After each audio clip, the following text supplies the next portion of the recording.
Let's clear something up. Your agent taking you to do a final walkthrough of the home you are purchasing right before closing, that's not the agent being extra. That's the agent being smart. Because here's the truth, a lot can happen overnight in a transaction. Most sellers don't move out until right before closing. That's totally normal because usually they're going to be moving into another house as well, and it's a logistics thing. Nobody wants to move two or three times.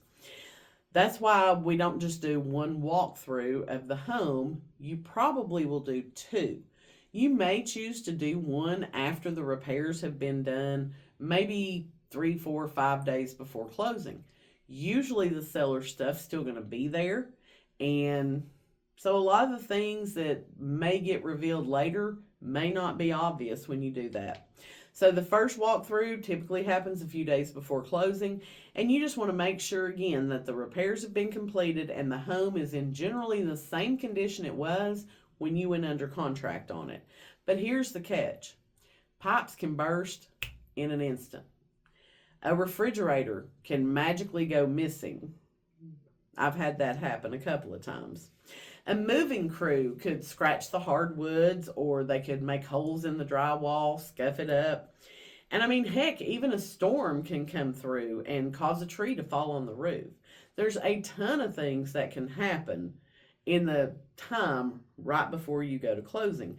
That's why you want to do a second walkthrough right before you sign your paperwork. It's not to waste your time. It's not your agent trying to be dramatic and extra, but they're trying to protect you and the investment that you're about to make. So let's be clear on another point that will cause a lot of tension sometimes.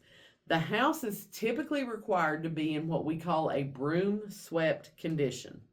The seller does not have to have the house professionally cleaned unless you write that into your purchase and sale agreement.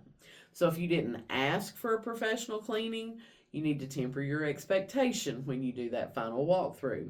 It should be empty, it should be cleared of all the trash, but it probably is still going to smell like whatever air fresheners they chose to use. It's not going to have that fresh, clean smell that you might be expecting. Now, sellers, it is your job to leave the house in reasonably clean condition. You need to take care of any agreed upon repairs. If you're cutting corners at the last minute, don't be surprised when the buyer wants compensation or threatens to delay the closing. Walkthroughs are not a formality, they're your last line of defense as a buyer. So whether you're buying or selling, you do need to take those seriously. I have reached out to sellers to let them know, hey, we've got the buyer going to do their final walkthrough on this particular day, this particular time. And I was surprised at how many sellers seemed surprised that the buyer was doing a final walkthrough. And they're like, what's the point of that? How many times do they need to come through the house?